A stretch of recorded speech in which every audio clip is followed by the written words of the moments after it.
Cela s'appelle la technique du grignotage. Dans une semaine, cette énorme mâchoire d'acier aura tout dévoré.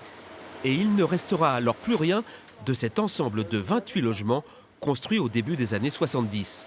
C'est le début de quelque chose d'extrêmement visible pour les habitants qui vont enfin, pouvoir avoir une réelle perspective sur le parc Condorcet. Donc cette ouverture qui va créer un axe, une trame verte du nord du parc Condorcet jusqu'au sud, donc la plaine de la Saint-Jean et jusqu'au lac de Villeneuve. D'ici l'été, 4 autres immeubles vont subir le même sort, entraînant la suppression de 180 appartements. Mais la municipalité l'affirme, tous les locataires ont déjà retrouvé un logement social sur l'agglomération rochelaise. Pour compenser ces 180 logements sociaux qui ont été déconstruits sur le quartier, ces 180 logements sociaux qui ont été reconstruits hors quartier.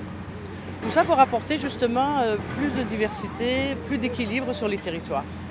Après cette phase de démolition, une longue campagne de rénovation va débuter en septembre pour s'étaler sur plusieurs années et concernera pas moins de 1000 logements.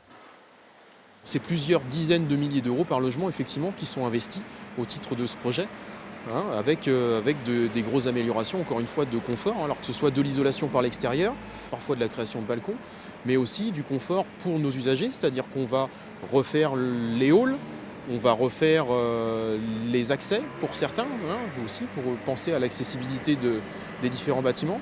Et puis on va venir travailler dans les logements directement sur les salles de bain par exemple. Ce programme de renouvellement urbain d'envergure redonnera-t-il une nouvelle attractivité à cette ville neuve, voulue en son temps par Michel Crépeau?